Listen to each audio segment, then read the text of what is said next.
de esas hijas con el abuelo religioso que los obligaba a estudiar iris y los obligaba a hacer el servicio religioso, y que después fundó una sinagoga acá en el 11, y que paseaba con mis primos mayores por el abasto, por esa barba larga, y los laburantes del abasto decían chiva, chiva. Se repetiría después con mi viejo con nosotros, ¿no? Donde el viejo comunista que rompió en la época del pacto de Stalin con Hitler, le salieron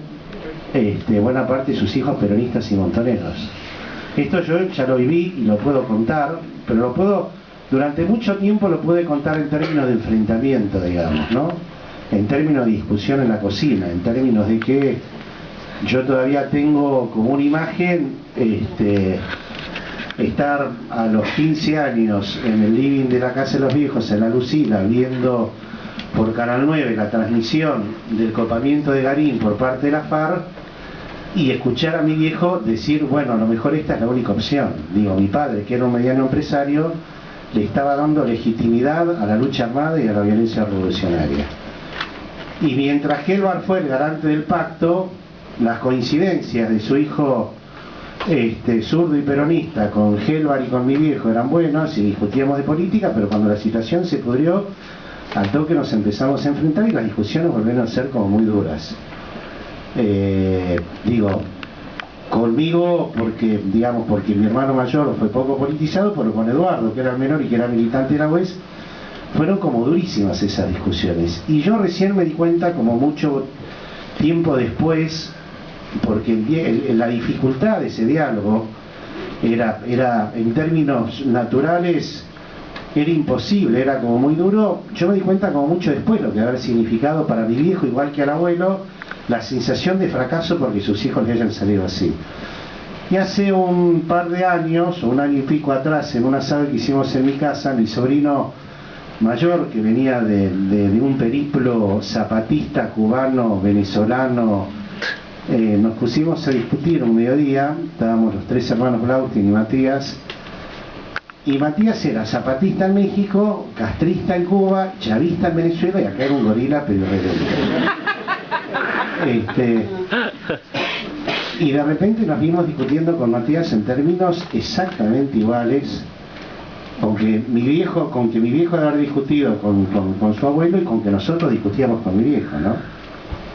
Entonces, si pudiéramos encontrar la posibilidad de que este diálogo intergeneracional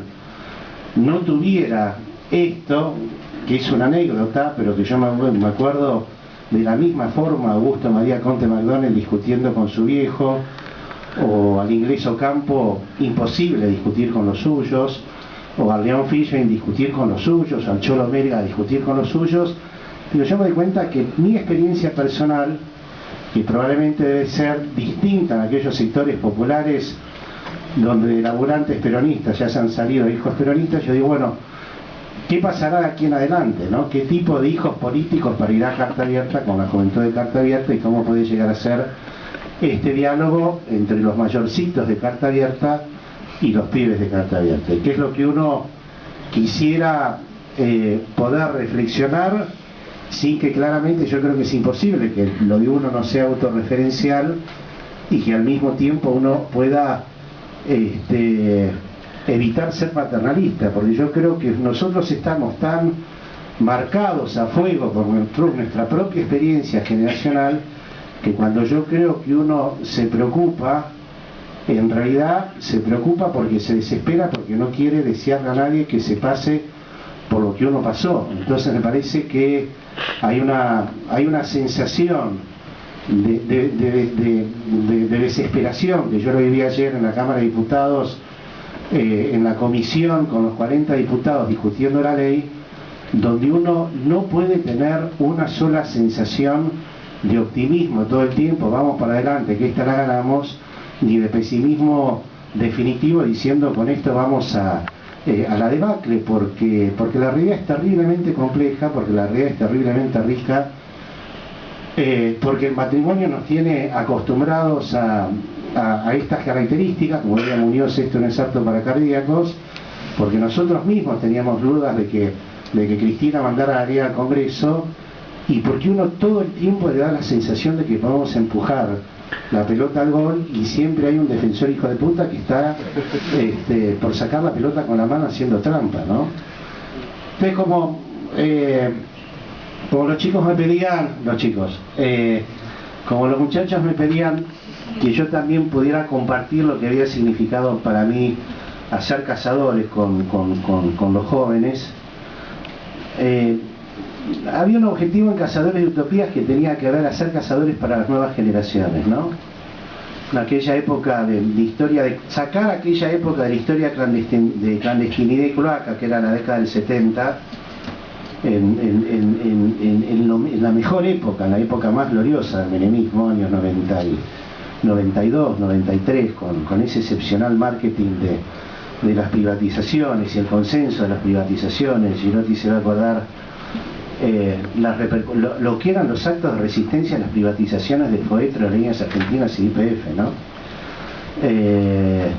El consenso social que tuvo parte de esa política. Yo me acuerdo de las campañas de lo que eran las privatizaciones de la FJP. Hacer cazadores en aquella época era, bueno, vamos a explicar, vamos a hacer este material